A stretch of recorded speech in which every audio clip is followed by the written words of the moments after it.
O Senhor esteja convosco. Ele está no meio de nós. Proclamação do Evangelho de Jesus Cristo segundo Mateus. Glória a vós, Senhor. Naquele tempo, Jesus foi à região de Cesareia de Filipe e ali perguntou aos seus discípulos: Quem dizem os homens ser o Filho do Homem? Eles responderam: Alguns dizem que é João Batista, outros que é Elias, outros ainda que é Jeremias ou algum dos profetas. Então Jesus lhes perguntou: E vós, quem dizeis que eu sou? Simão Pedro respondeu: Tu és o Messias, o Filho do Deus vivo. Respondendo, Jesus lhe disse: Feliz és tu, Simão, filho de Jonas, porque não foi um ser humano que te revelou isso, mas o meu Pai que está no céu. Por isso eu te digo que tu és Pedro, e sobre esta pedra construirei a minha igreja, e o poder do inferno nunca poderá vencê-la. Eu te darei as chaves do reino dos céus. Tudo que tu ligares na terra será ligado nos céus. Tudo que tu desligares na terra será desligado nos céus. Palavra da salvação. Glória a vós, Senhor. Aleluia, aleluia, aleluia, aleluia, aleluia, aleluia.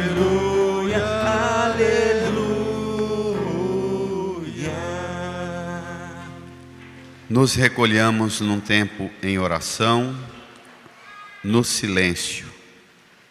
Supliquemos ao Divino Espírito Santo o auxílio necessário para que compreendamos plenamente a força dessa palavra e sejamos por ela transformados. Rezemos.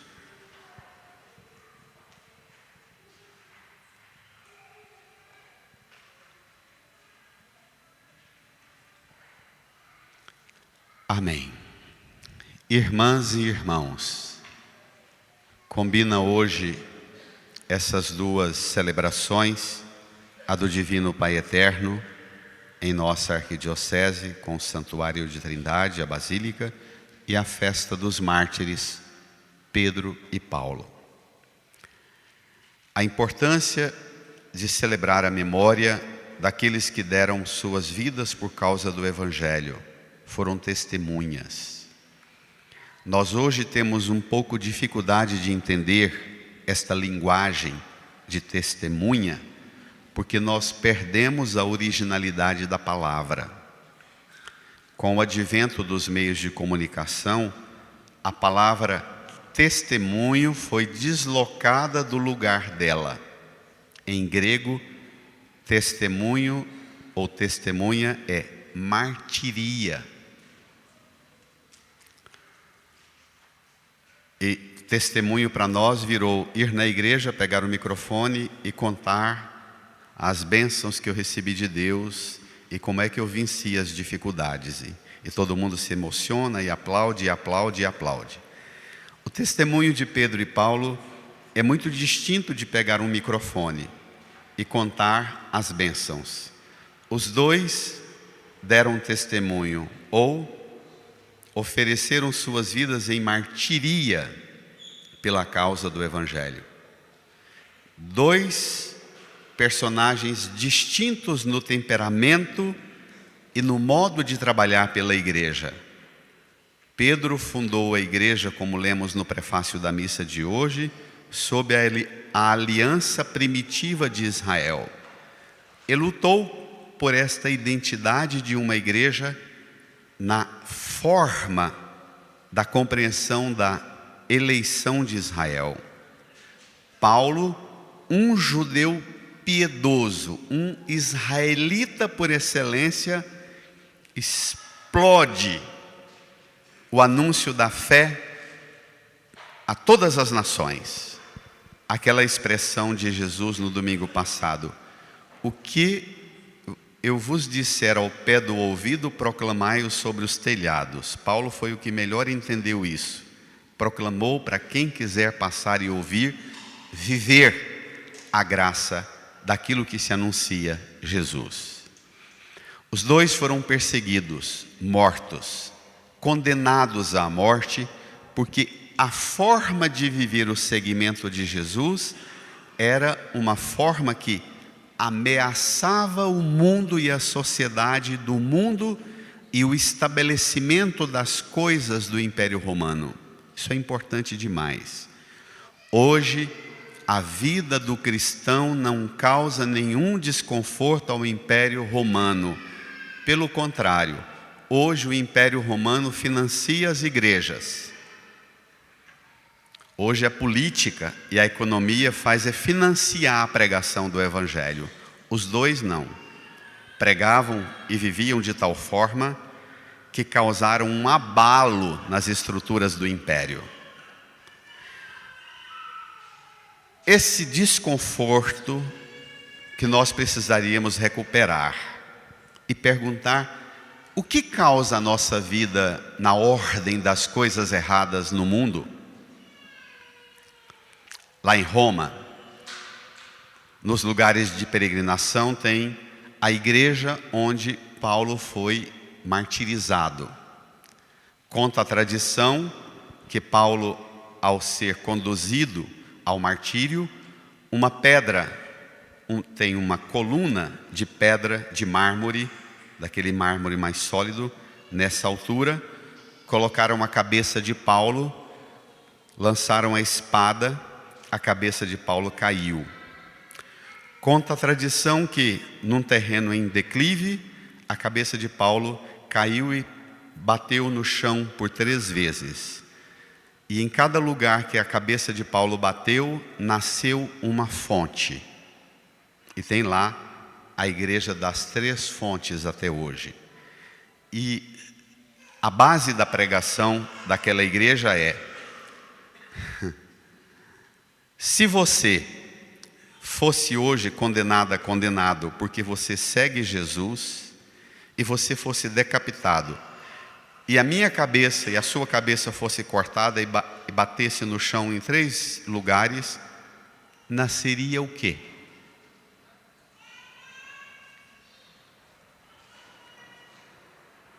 Difícil, né?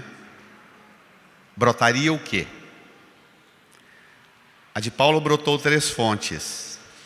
E é bacana porque aqui não são quaisquer essas fontes. Aqui está intimamente associado à teologia da revelação que Jesus é.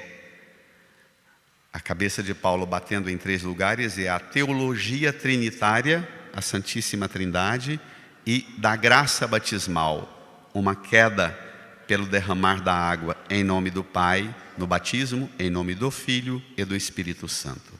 Então, uma cabeça que até depois de cortada, ela dá testemunho do Deus que crê e professa. Isso é muito elevado. Até depois de cortada, ela dá testemunho. Tem 2 notas de Pedro e Paulo, que se der tempo eu vou a elas na primeira leitura e na segunda leitura. Mas eu quero pesar mão no texto do Evangelho. Pegue aí no seu folheto o número 10. Mateus capítulo 16, versículo 13 a 19. O que significa essa profissão de fé? Quando você alcança a graça de professar a fé, de ter clareza quem é Deus para você, quais as consequências que brotam disso? Vamos ver? Naquele tempo, Jesus foi à região de Cesareia de Filipe e ali perguntou a seus discípulos. Jesus está no capítulo 16 de Mateus, nós estamos meditando esse evangelho esse ano. Os discípulos estão com muita dificuldade. Jesus tinha já o firme propósito de partir para Jerusalém. antes de ir para Jerusalém, sabendo que chegando em Jerusalém, como vai acontecer com Pedro e Paulo, que vão ser perseguidos e mortos, Jesus sabia que chegando em Jerusalém ele seria perseguido, rejeitado e morto, pregado na cruz. Ele reúne com os discípulos lá nas nascentes do Jordão, no alto, no extremo norte de Israel, Cesareia de Filipe. Dois nomes importantíssimos, César e depois Filipe, um descendente do rei. Duas figuras que dão nome a uma cidade do Império Romano. Jesus vai lá, numa cidade edificada nas nascentes do Rio Jordão, que são, por excelência, a bênção de Israel, a água doce do Rio Jordão, e que o Império Romano invade essa terra e se apropria desse território, fundando uma cidade em homenagem ao imperador e depois ao filho do rei. Jesus pergunta uma questão muito importante. Vamos lá? Propõe uma avaliação. A avaliação consiste no seguinte, vamos lá? E ali perguntou aos seus discípulos, juntos, quem dizem os homens ser o Filho do Homem? Preste atenção que Jesus aqui não está fazendo uma pesquisa de opinião pública porque ele tem autoestima baixa. Porque as redes sociais estão bombando de crítica. No capítulo 9, 10 de Mateus, já aconteceu 3 conflitos. Jesus já foi rejeitado por parte da multidão.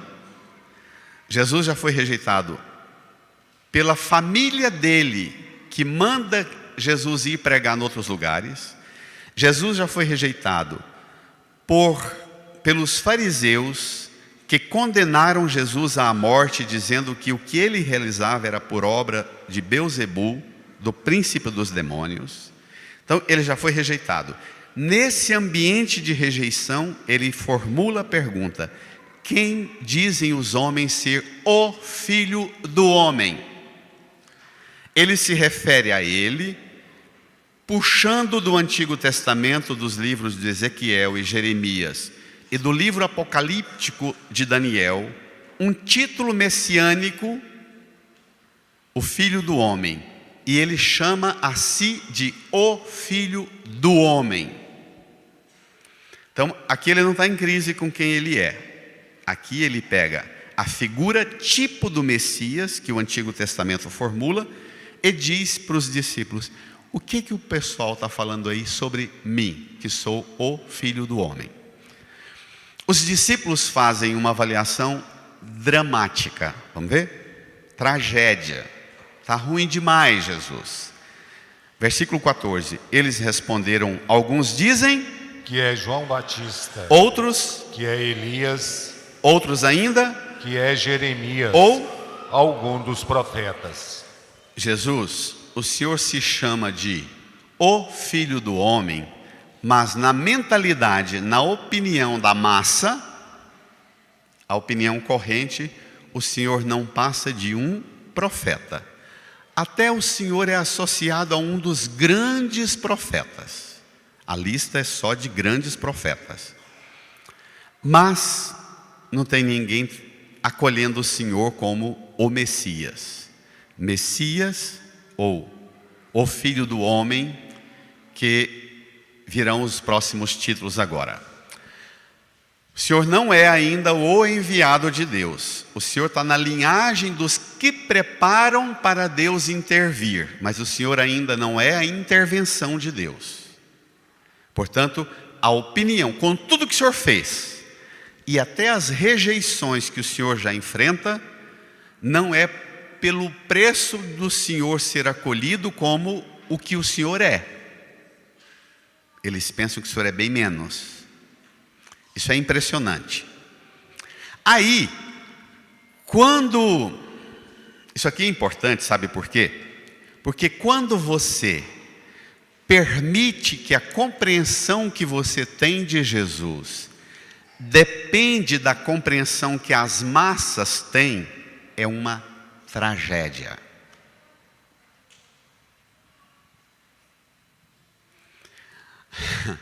quando o que você pensa sobre Jesus, o que você compreende sobre Jesus, e nós estamos falando de compreender sobre Jesus, significa compreender sobre Deus e o plano de Deus. Quando você é formado na opinião corrente das massas, você sempre nivela por baixo. As massas tendem a sempre nivelar por baixo, ainda que quando escolhem na opinião 100% ou 50% ou 20%. Vamos lá? Jesus propõe uma pergunta de revisão mais profunda. Versículo 15. Então Jesus lhes perguntou, bradem. E vós, quem dizeis que eu sou? Tá bom, minha gente. A confusão lá fora é grande. Mas e aqui entre nós? O que vocês compreendem sobre mim? Essa pergunta ela é tão importante. Essa pergunta, na verdade, nós deveríamos permitir que Jesus a fizesse todos os dias para nós. Quem sou eu para você hoje? Como criança, como adolescente, como adulto, como jovem, como idoso. Quem sou eu para você hoje, na história que você enfrenta hoje, nos problemas que você enfrenta hoje? Essa pergunta, ela deveria visitar-nos constantemente e a resposta deveria ser mergulhar na profundidade do que nós recebemos para dizer a Jesus o que Pedro disse. Pedro responde. Pelos lábios de Pedro é formulada a resposta da Santa Igreja. Vamos ver? Simão Pedro respondeu, bradem. Tu és o Messias, o Filho do Deus vivo. Então, 3 títulos. O Filho do Homem, com o qual o próprio Jesus se refere a si mesmo. E agora Pedro acrescenta mais 2 títulos. Tu és o Messias, que significa Christos, ou o ungido, ou o enviado. O Messias, o Filho do Deus vivo. Então, aquilo que Jesus pensa sobre si, combina com o que a igreja pensa sobre Jesus. O que a igreja pensa sobre Jesus não pode sofrer nenhuma variável. Quem Jesus é e o modo como Jesus se revela, para a igreja que anuncia Jesus, a igreja não pode anunciar Jesus desperdiçando nada daquilo que Jesus revela. E Pedro alcança essa compreensão. Os lábios da igreja, um pregador do evangelho, precisa ter uma opinião à altura de quem Jesus é. O Messias, o Filho do Deus vivo. Pedro não responde à toa. Pedro responde porque domingo passado a gente já viu Jesus dando poder aos apóstolos. Lembra? Sobre os espíritos maus, sobre as enfermidades e doenças. Lembra? E o poder para ressuscitar os mortos. Diante desse poder que Jesus deu aos apóstolos, esse empoderamento que Jesus deu aos apóstolos para vencer a força do mal que a igreja professa. Quem é Jesus? Pronto. A consequência da profissão de fé de Pedro. Eu queria te puxar para umas notas importantes. Vem comigo. Quando você tem clareza sobre quem é Deus, eu repito isso quase como um chavão, para não dizer chaveco. Quase todos os domingos eu repito isso. Toda pessoa que tem uma visão confusa sobre Deus, ela tem uma visão confusa sobre ela mesma. Essa semana, trabalhando lá em Trindade, nas confissões, 3, 4 frases que você escuta do penitente, do fiel que vem, falando da bagunça que está a vida dele, dela, desabafando, 3, 4 frases você percebe um desacerto na vida, uma confusão sobre a sua vida, sua vocação, sua missão, como pai, mãe, esposa, esposo, na profissão, uma pessoa desacertada sobre si. Na verdade, ela tem um problema mais grave de origem. Ela tem uma compreensão equivocada sobre Deus. Uma pessoa com clareza sobre Deus será necessariamente uma pessoa que acerta sobre si mesma e sobre os outros. Olha o que vem. Vem comigo. Versículo 17. Quando Pedro responde a Jesus, e a igreja deve sempre responder a Jesus como Pedro, ele é o Papa, é Francisco hoje. Jesus responde para a igreja, responde para Francisco e para você hoje. Respondendo, Jesus lhe disse: brada, feliz és tu, Simão, filho de Jonas. Espere lá. Pedro diz para Jesus assim: tu és, olhe para cá, tu és o Messias, e aponta para o céu, o Filho do Deus vivo. Jesus olha para Pedro e diz: feliz és tu, Simão, e aponta para baixo, filho de Jonas. Jesus diz assim: Pedro, eu sei quem você é. Sei quem você é. Sei sua linhagem. Sei sua herança dos seus antepassados. Sei de que pai você vem, de que família você vem. Pedro, não se iluda. Você sabe de onde eu venho, do Deus vivo, e eu sei de onde você vem, de Jonas. Aqui, na verdade, significa isso. Um diálogo com Jesus e uma confissão sobre Deus, você vai encontrar em você uma reconciliada visão sobre quem você é e de onde você vem. Isso é muito bonito. Isso é importantíssimo. É uma espécie de visão curada dos meus antepassados. E não tem nada a ver com aquela bobagem das maldições das gerações passadas. Porque essa bobagem, esta heresia de fazer uma reza para tirar de você as maldições das gerações passadas é uma heresia contra a graça batismal. Porque tudo que você traz de ruim das gerações passadas, quando você é levado nas águas do batismo, cessa a determinação humana e inaugura a divina.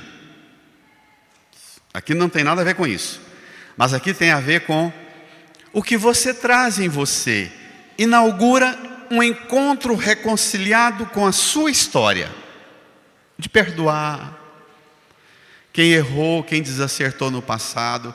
De acolher o bem que os meus antepassados fizeram. Esses antepassados que a gente lida de forma mais próxima. O pai e a mãe, os tios, os avós. Hoje é dia de você permitir que Jesus te faça olhar para trás de forma reconciliada com a sua árvore genealógica também. Isso é muito bonito. Olhe só. Feliz és tu, Simão, filho de Jonas. Por que Simão é feliz? Veja. Porque não foi um ser humano que te revelou isso, mas o meu Pai que estás no céu. Pronto, agora vem a parte pesada, das consequências mais difíceis.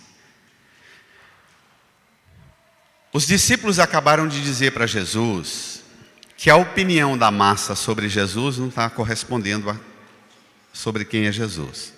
Pensam que Jesus é um profeta. Pedro disse a Jesus que ele é o Messias, o Filho do Deus vivo, que corresponde ao Filho do homem. Aí, Jesus diz a Simão, filho de Jonas, que ele é feliz porque o que ele sabe sobre Jesus não é a massa, não é um ser humano que revelou isso para Pedro, mas o meu Pai que está nos céus. Jesus chama o Divino Pai Eterno afetivamente de Abba, meu Pai. E diz para Pedro que o que você sabe, Pedro, sobre mim, a fonte não é um pregadorzinho das redes sociais. Não é um pregadorzinho, um influencer da igreja, seja padre ou bispo ou de acho que for. O que te revelou sobre mim, a fonte, Pedro, é de altíssimo nível, é o meu Pai. Eu te pergunto, que fonte te faz entender quem é Jesus hoje? Qual é a sua fonte? Você é daquelas que pega a Bíblia e marca só as passagens que você gosta e fica com a opinião sobre Deus, só aquilo que é gostoso de ouvir? Paulo, na segunda leitura, na prisão, escreve ao amigo Timóteo, dizendo assim, que agora chegou a hora, daqui um pouco ele vai escutar os barulhos, enquanto Pedro, na primeira leitura, escuta o barulho do anjo entrando na cela e a luz do céu iluminando, o anjo toca o ombro de Pedro e diz, levanta-te depressa, põe a capa e segue, e as correntes caem. Com Paulo é o contrário.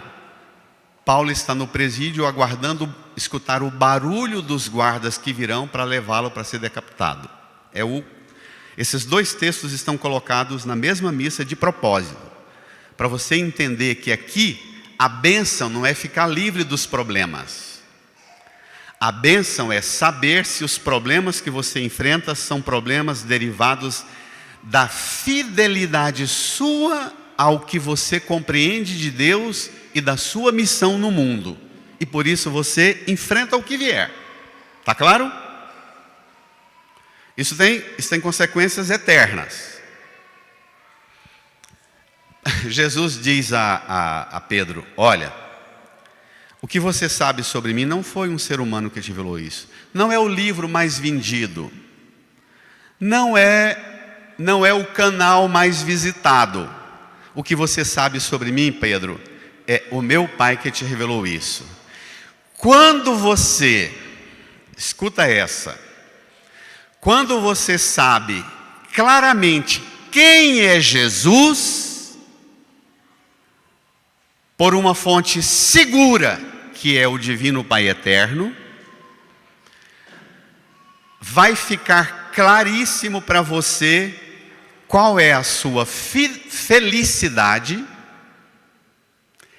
e vai ficar claro para você quem é você. Jesus continuou dizendo para Pedro, por quê?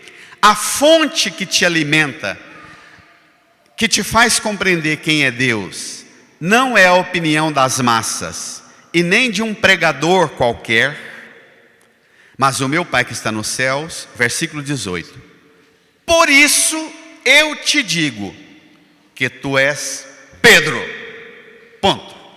Você poderia escutar Jesus dizendo, chamando você pelo seu primeiro nome, tu és Antônio, entendeu? Tu és Vera, tu és Alessandro, tu és, por isso eu te digo que tu és Pedro, e exatamente o que você é, sobre esta pedra, leia, construirei a minha igreja. Brada. E o poder do inferno nunca poderá vencê-la. Olhe para cá. Jesus olha para você.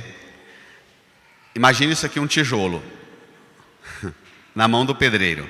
Jesus pega você assim como um tijolo na mão do pedreiro, uma pedra na mão do pedreiro, fala, tu és Pedro, e você vai ser material de construção da minha igreja. Pá! E tem uma, Pedro, a partir de hoje, eu sei que você é filho de Jonas. Jonas é um pescador lá da Galileia, e todo pescador é contador de história, de mentira, não é? Do tamanho do peixe, né? Tem problemas, os defeitos que você traz, não, Pedro. Agora, eu pondo a mão em você, lembra, domingo da Páscoa, Jesus aparece ressuscitado, deseja a paz aos discípulos e mostra as mãos e o lado, lembra? Domingo da Páscoa eu pregava que ele mostra os calos do construtor. Mostrar as mãos e o lado é mostrar os calos do construtor que edificou a igreja. E os discípulos sentiram grande alegria. Sobre esta pedra construirei a minha igreja. Ele chama Deus de meu Pai que está no céu e chama a igreja de minha igreja, que eu construí. Qual igreja pode dizer isso de si?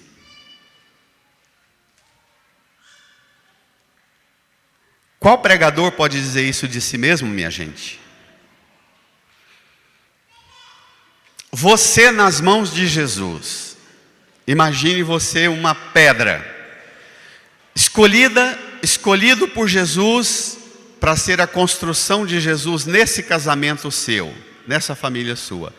E Jesus pegando você como um pedreiro pega uma colher de pedreiro e fala: esse canto aqui eu não quero, esse pedaço eu não quero, eu quero só a metade desse tijolo, e arrancando os pedaços que ele não quer de você. Você aceitaria? Ou você diria: Jesus, se o Senhor quiser me como material de construção da sua igreja, eu é que vou dizer que lugar que eu quero ficar. Nesse casamento, nessa família, nessa minha profissão, eu serei material de construção da sua igreja, mas já que eu vou doar minha vida, vai ser do jeito que eu quero. Às vezes é muito comum a gente visitar uma pessoa idosa e ela chorar ressentida, dizendo: eu ajudei tanto a igreja e Deus me mandou. Aí ela conta os sofrimentos, as dificuldades, como: se eu tivesse ajudado a igreja, Deus não poderia deixar eu sofrer do jeito que eu estou sofrendo hoje. Aqui olha, você vai ter problema, Pedro. Você vai ser perseguido, Pedro. Você vai morrer pregado na cruz de cabeça para baixo, Pedro. Você vai sofrer muita tribulação, Pedro. A colher do pedreiro vai arrancar muitos pedaços de você, Pedro. Mas uma coisa eu te garanto: o inferno nunca vai ter poder sobre a construção que eu vou edificar usando você como material. Amém? Brada! Brada! Brada!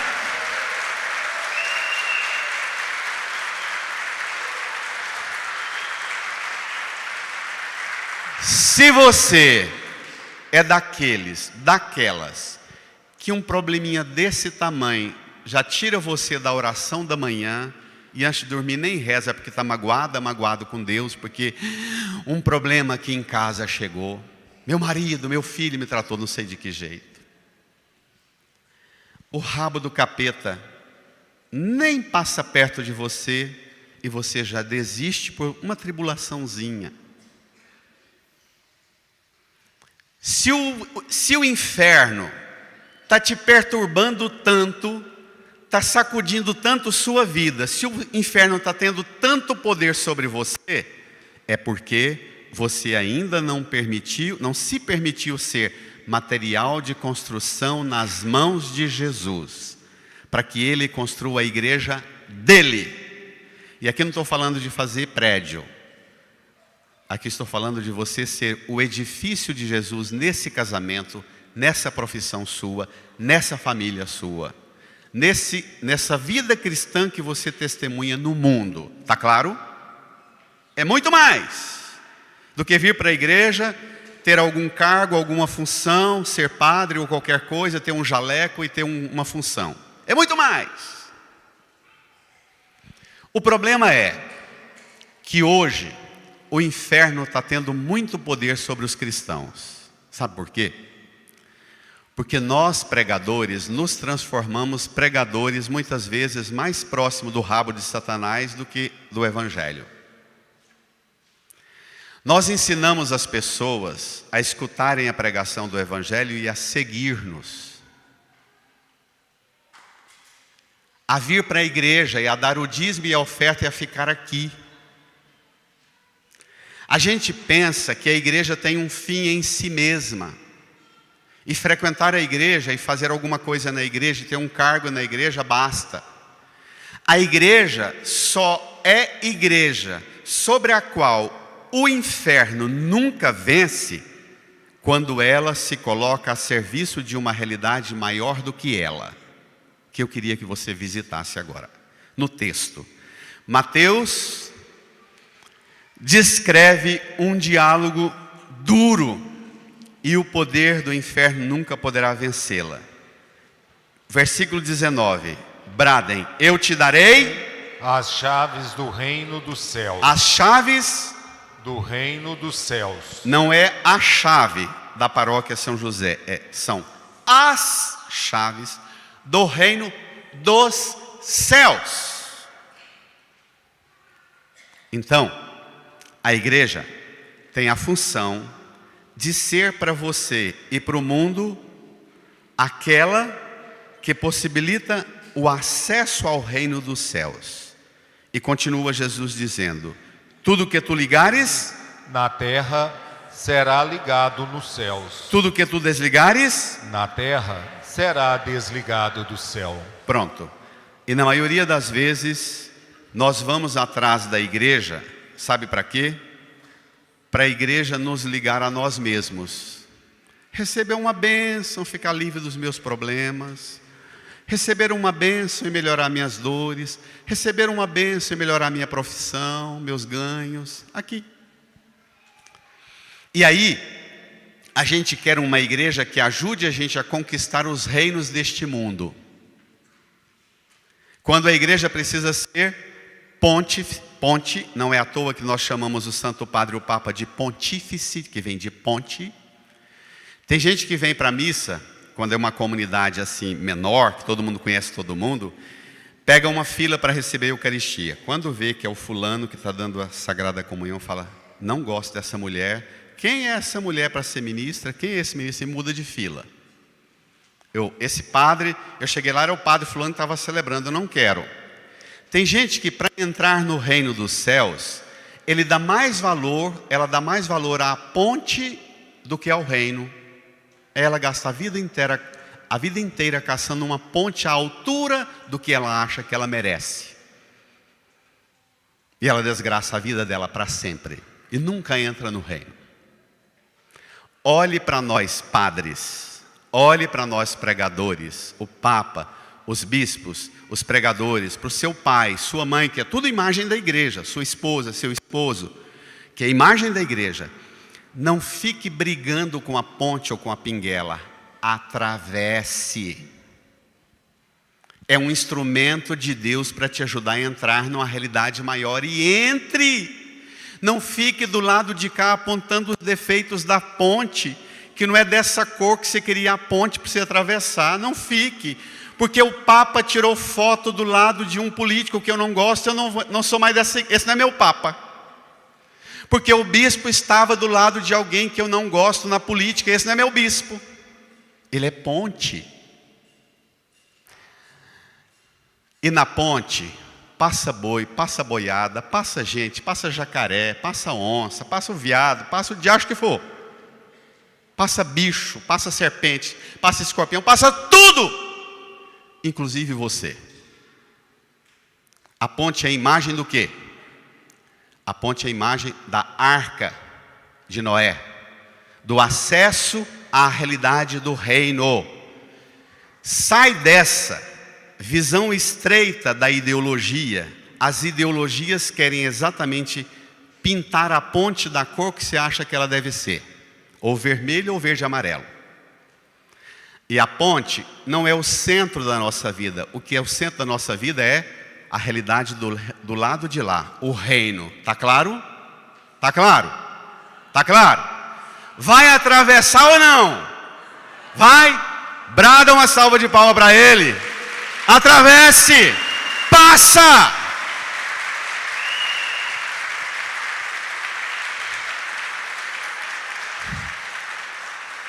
Vaza! Entra no reino e pare de ser afetado pelas ideologias que dizem a você que enquanto a ponte não for do jeito que você quer, do material que você acha que você merece, da cor que você acha que deve ser, você não vai entrar no reino. Senão você vai ficar do lado da desgraça. E você tem que ficar do lado da graça. Amém? Pronto. Se isso acontecer, a função da igreja é simples.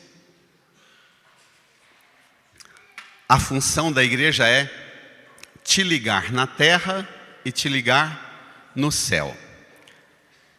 Te ligar na terra pelas águas do batismo, te ligar no céu. Te ligar na terra pelo sacramento da confissão, te ligar no céu. Te ligar na terra pelo sacramento da Eucaristia, que daqui a um pouco você vai receber, te ligar no céu. Te ligar na terra pela escuta da palavra, te ligar no céu. Aceite. Vamos tentar fazer uma sequência aqui. A conversa começou sobre Jesus, quem ele é. O Filho do Homem, o Messias, o Filho do Deus vivo ou algum profeta. Da conversa sobre Jesus, o trem atravessou para os apóstolos, a igreja, as chaves, o divino Pai eterno e o reino. Acompanhou a sequência? Isso é pedagogia pura. Portanto, se você tem clareza sobre quem é Jesus, o fim da clareza sobre Jesus é fazer você viver já aqui na terra as alegrias do reino dos céus. Amém? E não as ideologias decidindo para você de que cor tem que ser a ponte. Amém?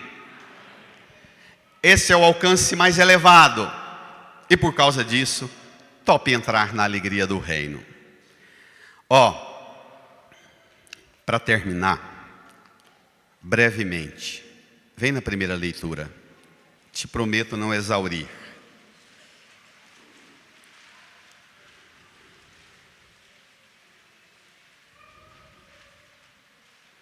Versículos 6 e 7, somente esses dois que eu quero. 6 e 7, isso. E conclui com o 8º. Herodes estava para apresentar Pedro.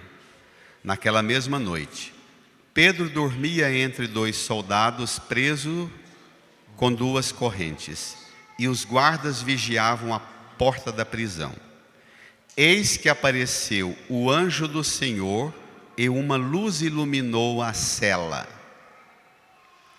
Deixa, como esse sol que ilumina aqui a mesa da palavra, deixa hoje uma luz iluminar a cela de sua mente, de sua inteligência.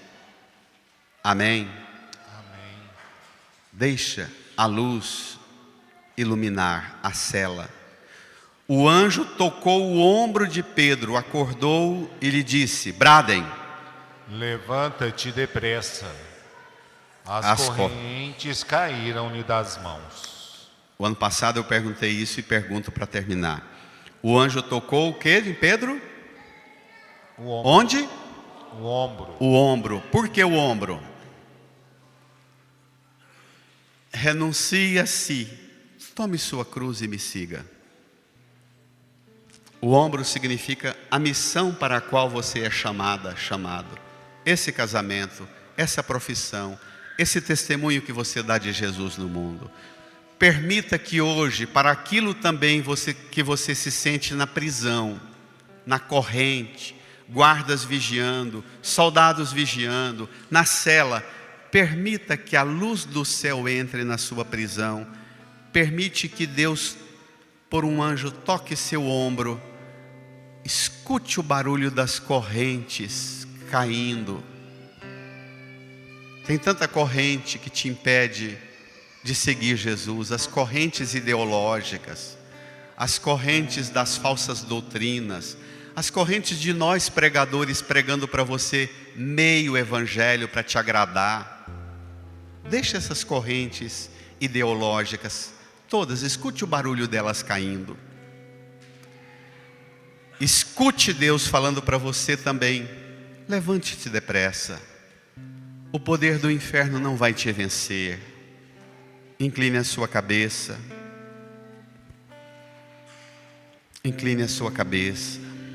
feche os olhos, peça a Jesus a luz do Espírito Santo para iluminar também hoje sua cela. Peça a Jesus para que hoje também o seu ombro seja tocado e você encontre força em Jesus para continuar sua missão, carregando a sua cruz e seguindo a Ele. E diga a Jesus que você crê firmemente que o inferno nunca irá te vencer.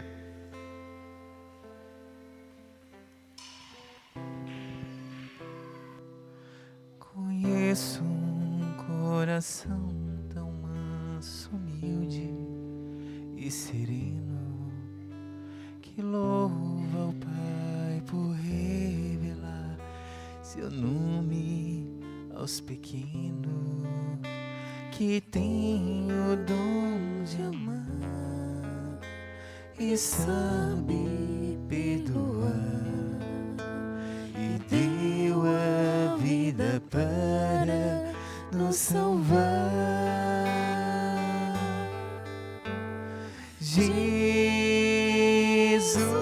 Jesus, manda teu Espírito para transformar meu coração.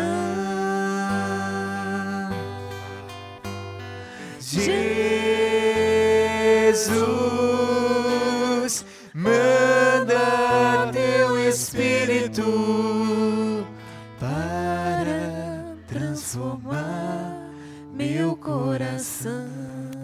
Lava, purifica, Lava, purifica e restaura-me de novo. Serás o nosso Deus e nós seremos o teu povo. Derrama sobre nós a água do amor. Espírito de Deus, nosso Senhor. de pé.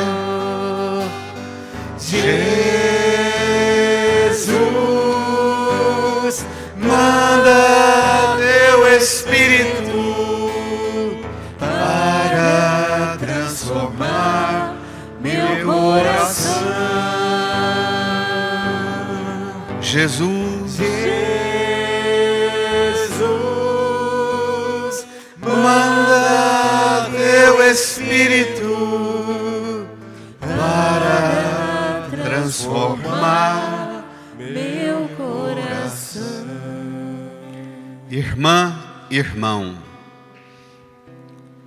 hoje, diante do testemunho do martírio de Pedro e Paulo, renovemos as promessas do nosso batismo e professemos vigorosamente a nossa fé. Estenda as suas mãos aqui para a cruz. E a cada pergunta você faça as renúncias que te impedem de atravessar a ponte para a alegria do reino. Com todo vigor, você dirá: renuncio. Irmã, irmão, para viver na liberdade dos filhos e filhas de Deus, você renuncia ao pecado? Renuncio. Para viver como irmãs e irmãos, você renuncia a tudo que causa desunião, para que o pecado não domine sobre você? Renuncio. Para seguir Jesus Cristo, você renuncia ao demônio, autor e princípio de toda divisão e de todo pecado?